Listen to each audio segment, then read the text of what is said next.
Hello friends, my name is Kajal और आप सभी का स्वागत है मेरे चैनल पर। और आज के इस वीडियो में हम डिस्कस करने वाले हैं UP DElEd first semester subject आपका सामाजिक अध्ययन है। और फ्रेंड, जैसे कि मैं आप सभी को बता दूं कि आज के इस वीडियो में जैसे कि हमने इसके पहले जैन धर्म से रिलेटेड क्वेश्चन डिस्कस किए थे, बट आज के इस वीडियो में हम बौद्ध धर्म से रिलेटेड कुछ महत्वपूर्ण प्रश्न डिस्कस करेंगे जो कि आपके हर एक एग्जाम के लिए बहुत ही महत्वपूर्ण है। तो चलिए फ्रेंड, शुरू करते हैं। वीडियो को लाइक कर दीजिए और अपने फ्रेंड्स मित्रों को शेयर कर दीजिए, ठीक है। तो देखिए फ्रेंड्स, सबसे पहला जो आपका प्रश्न है कि बौद्ध धर्म के संस्थापक कौन थे? महावीर स्वामी, गौतम बुद्ध, पैगंबर मोहम्मद, ऋषभदेव। तो बताइए बौद्ध धर्म के संस्थापक कौन थे?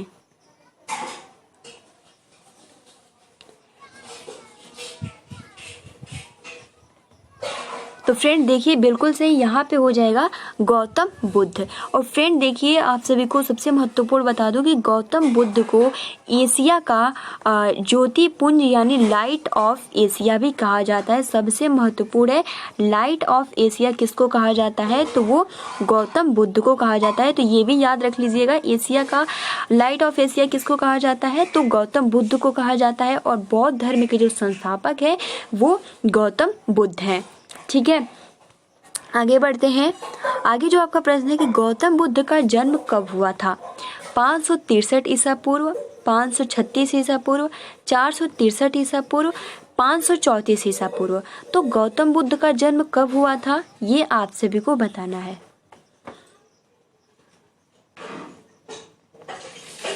बिल्कुल सही फ्रेंड्स, यहाँ पे हो जाएगा कि गौतम बुद्ध का जो जन्म हुआ था वो हुआ था 563 ईसा पूर्व, यानी ऑप्शन ए। अब हम ये भी जान लेते हैं कि जो गौतम बुद्ध हैं उनका जो जन्म हुआ था वो कहाँ हुआ था? तो कपिलवस्तु के लुम्बिनी, ठीक है, लुम्बिनी नामक स्थान पर इनका जन्म हुआ था। किनका? तो लाइट ऑफ एशिया जिनको कहा जाता है गौतम बुद्ध का, जिनका जन्म 563 ईसा पूर्व, जो बौद्ध धर्म के संस्थापक है। अगला आपका प्रश्न है कि गौतम बुद्ध के बचपन का नाम क्या था? वर्धमान, सिद्धार्थ, राहुल। तो फ्रेंड जैसे कि आप सभी को हम बता दें कि हमने डिस्कस किया था जैन धर्म में जो महावीर स्वामी थे, ठीक है, महावीर जो स्वामी थे उनका जो नाम था वो था वर्धमान। और यहाँ पे देखिए जो महावीर स्वामी हैं उनके पिता का नाम जो था वो था सिद्धार्थ। बट आप सभी को ये बताना है कि गौतम बुद्ध के बचपन का नाम क्या था, ये आप सभी को बताना है। बताइए फ्रेंड्स।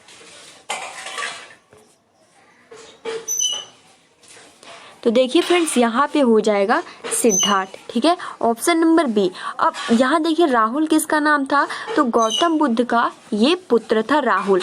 और जैन धर्म की अगर हम बात करें यानी महावीर स्वामी की एक पुत्री थी, ठीक है, जिनका नाम था प्रियदर्शनी, और उनके पति महावीर स्वामी के प्रथम अनुयायी बने थे। तो देखिए फ्रेंड्स, कुछ महत्वपूर्ण पॉइंट्स है जो मैं बताती चल रही हूँ ताकि आप सभी को याद रहे। आगे बढ़ते हैं।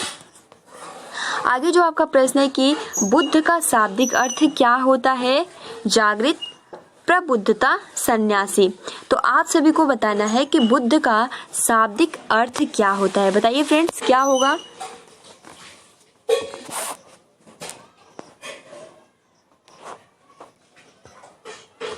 फ्रेंड्स यहाँ पे जो हो जाएगा वो हो जाएगा आप सभी का करेक्ट आंसर, यानी बुद्ध का जो शाब्दिक अर्थ होता है वो होता है जागृत और प्रभुता, यानी दोनों ही यहाँ पे हो जाएंगे, या इसलिए ऑप्शन नंबर डी यहाँ पे करेक्ट आंसर हो जाएगा। आगे बढ़ते हैं। आगे जो आपका प्रश्न है कि गौतम बुद्ध को बोधि वृक्ष के नीचे डैश की उम्र में ज्ञान प्राप्त हुआ था? Option A 25, 26, 35, 45। तो फ्रेंड्स बताइए कि उन्होंने जब गौतम बुद्ध को बोधि वृक्ष के नीचे डैश की किस उम्र में उन्हें ज्ञान प्राप्ति हुआ था, ये आप सभी को कमेंट यानी आंसर करना है। 25, 26, 35 या फिर 45। तो बताइए क्या होगा?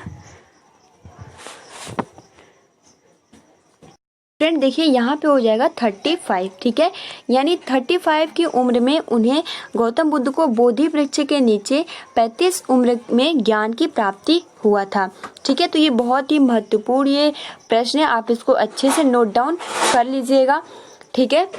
आगे बढ़ते हैं। अगला जो आपका प्रश्न है कि निम्नलिखित में से कौन बुद्ध के अनुयायी नहीं थे?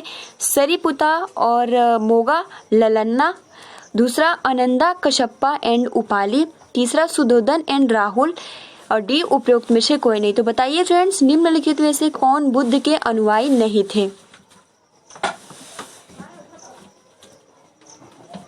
तो देखिए फ्रेंड्स, बिल्कुल सही। यहाँ पे देखिए क्या हो जाएगा, जो सरिपुता और मोगा ललन्ना थे ये भी थे इनके अनुयायी, अनंदा कश्यपा एंड उपाली ये भी अनुयायी थे, लेकिन जो सुधोधन एंड राहुल थे ये महात्मा बुद्ध के अनुयायी नहीं थे, इसलिए ऑप्शन नंबर सी यहाँ पे करेक्ट आंसर।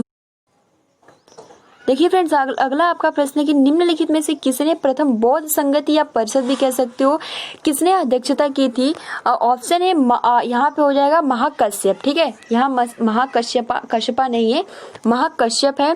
ठीक है, उसके बाद दूसरा जो है वो है आपका मोगालीपुत्र, और तीसरा जो है वो है वसुमित्र, और चौथा जो है वो है ऋषभदेव। तो बताइए फ्रेंड्स कि प्रथम बौद्ध संगति किसके अध्यक्षता में हुई थी, जो कि बहुत ही महत्वपूर्ण है, और तीनों जो है वो भी मैं आप सभी को बताते चलूंगी, और किसके किसके शासन काल में हुआ है वो भी बताऊंगी। ठीक है, तो बिल्कुल सही, यहाँ पे जो करेक्ट आंसर हो जाएगा कि प्रथम बौद्ध संगति किसके अध्यक्षता में हुई थी, तो वो महाकश्यप की अध्यक्षता में हुई थी।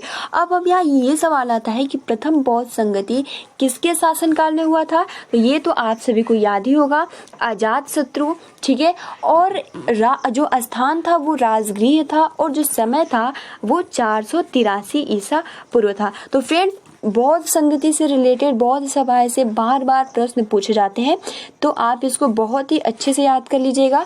ठीक है, जो प्रथम बौद्ध संगति थी वो 483 ईसा पूर्व हुई थी, जो स्थान था वो राजगृह था, और जो अध्यक्ष जो इसके किए थे वो महाकश्यप थे, और जो शासन काल था वो अजात शत्रु का था। अगर हम द्वितीय बौद्ध संगति की बात करें तो इनका जो अध्यक्षता जो किए थे वो शाबा कामी ने किया था, और जो शासन काल था वो कालाशोक था, और जो समय था वो 383 था। ठीक है, घटते आता है, और जो स्थान था वो वैशाली था। अगर हम तृतीय बौद्ध संगति की बात करें तो तृतीय बौद्ध संगति जो हुआ था किसके शासनकाल में, तो अशोक के शासनकाल में। ठीक है, और जो अध्यक्षता जो की थी वो मोगालीपुत्र तिष्य ने की थी, और स्थान जो था वो पाटलिपुत्र था, और जो समय था वो था 255 ईसा पूर्व। ठीक है, अगर हम बात करें चतुर्थ बौद्ध संगत की तो इसकी किसके शासनकाल में, तो कनिष्क के शासनकाल में, और जो अध्यक्ष इसके बने थे वो वसुमित्र या अश्वघोष कह सकते हो, और जो स्थान था वो कुंडलवन। ठीक है, तो ये कुछ महत्वपूर्ण पॉइंट्स है। अब देखिए अगला जो आपका प्रश्न है, प्रथम बौद्ध परिषद कहाँ आयोजित हुई थी? कश्मीर में, गया में, पाटलिपुत्र में, राजगीर में। तो फ्रेंड्स, आप बहुत ही आसानी के साथ बता सकते हो, यहाँ राजगृह होगा। ठीक है, तो प्रथम बौद्ध परिषद आयोजित कहाँ हुई थी? तो फ्रेंड्स देखिए, यहाँ पे अभी जस्ट हमने बताया ना कि प्रथम बौद्ध परिषद जो हुई थी वो राजगृह में हुआ था 483 ईसा पूर्व। किसके शासनकाल में? तो अजात शत्रु, और जो अध्यक्ष थे वो महाकश्यप थे। अगला जो आपका प्रश्न है कि गौतम बुद्ध ने किस स्थान पर अपना पहला धर्म उपदेश दिया था? कुशीनगर, सारनाथ, पाटलिपुत्र, राजगृह। तो फ्रेंड देखिए, यहाँ पे हो जाएगा कि गौतम बुद्ध ने किस स्थान पर अपना पहला धर्म उपदेश दिया था, बताइए फ्रेंड्स। तो फ्रेंड देखिए, यहाँ पे हो जाएगा आपका सारनाथ। ठीक है, ऑप्शन नंबर बी यहाँ पे करेक्ट आंसर हो जाएगा। आगे बढ़ते हैं। अगला जो आपका प्रश्न है कि गौतम बुद्ध का जन्म किस क्षत्रिय परिवार में हुआ था? शाका क्षत्रिय परिवार, कुरु क्षत्रिय परिवार, यदुवंशी क्षत्रिय परिवार, चंद्र क्षत्रिय वंशीय परिवार। तो बताइए फ्रेंड्स, यहाँ पे क्या होगा?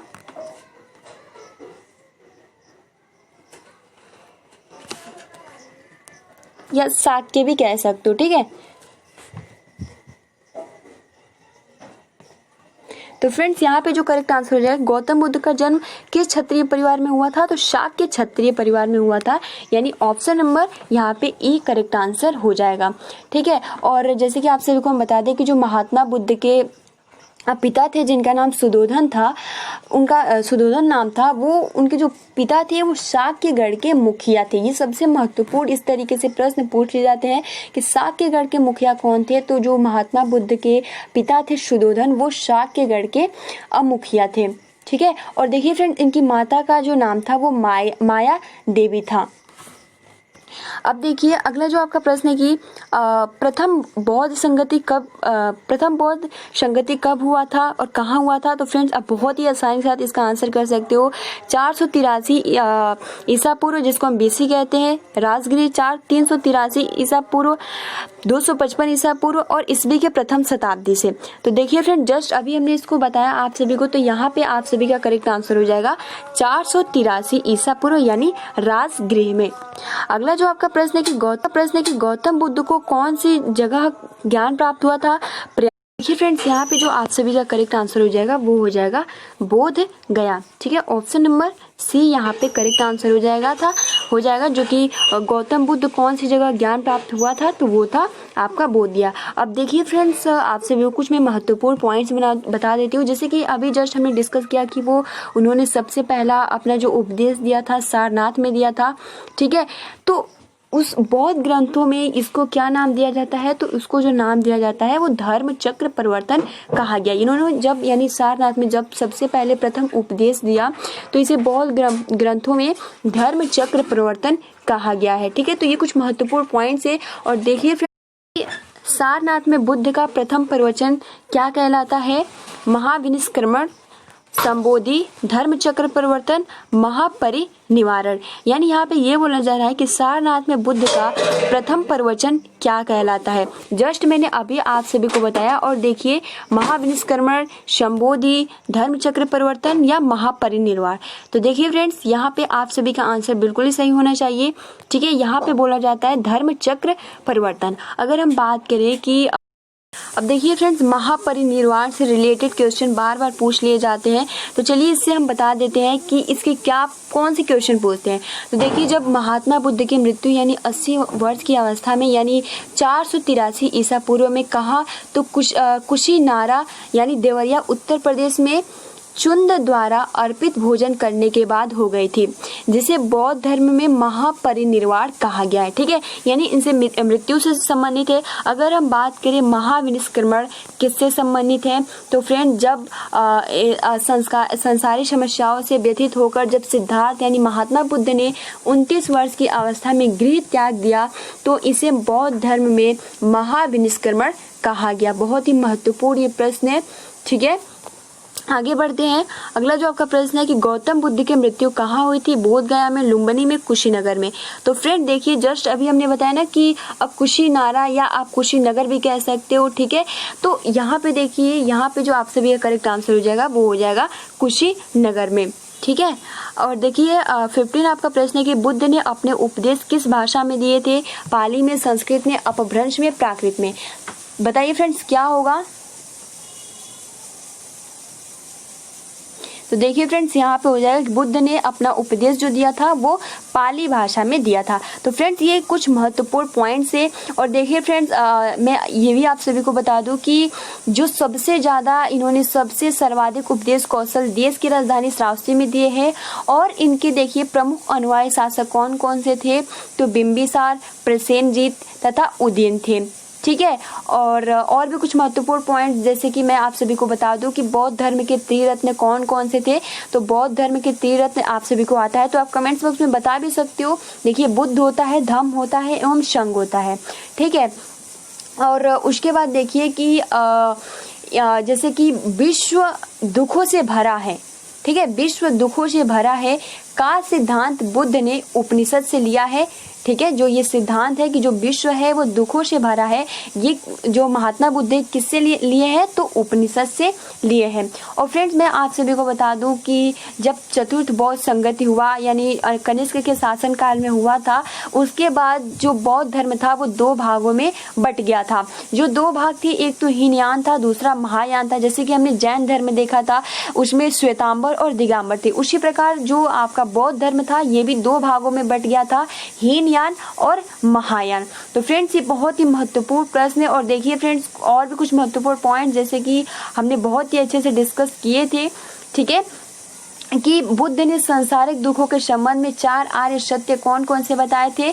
तो पहला तो दुख दूसरा जो होता है दुख समुदाय, तीसरा दुख निरोध और चौथा जो होता है वो होता है दुख निरोध गामिनी। ये बहुत ही महत्वपूर्ण प्रश्न है। और देखिए फ्रेंड, उन्होंने जो 8 अष्टांगिक मार्ग जो दिया था, यानी सांसारिक दुखों से मुक्ति होने के लिए वो कौन कौन से थे? तो सम्यक दृष्टि, सम्यक संकल्प, सम्यक वाणी, सम्यक क्रमांत, सम्यक आजीव, सम्यक व्यायाम, सम्यक स्मृति एवं सम्यक समाधि। तो फ्रेंड बहुत ही अभी कुछ बहुत ही महत्वपूर्ण पॉइंट शेष रह जाते हैं, ठीक है। तो हम इसको अगले वीडियो में आप सभी को प्रोवाइड कर देंगे ताकि आप सभी को बहुत ही आसानी के साथ बुद्ध से रिलेटेड। और देखिए फ्रेंड्स, मैं अब ये सोच रही हूँ कि जितने भी इतिहास जैसे कि जैन धर्म हो गया, बौद्ध धर्म हो गया, ठीक है, शैव धर्म हो गया, पल्लव, एक कहानी के थ्रू आप सभी को प्रोवाइड करूँ ताकि आप सभी को दिक्कत ना हो याद करने में, और पॉइंट टू पॉइंट डिस्कस करेंगे, ठीक है फ्रेंड्स। यानी उनका जन्म, यानी बिल्कुल ही शुरुआत से जैसे कहानी होता है उसके थ्रू। तो फ्रेंड्स आज के लिए इतना ही। आप अपना अच्छे से प्रिपरेशन करते रहिए, वीडियो को लाइक कर दीजिए और अपने फ्रेंड्स मित्रों को शेयर कर दीजिए। Thanks for watching, take care and best of luck.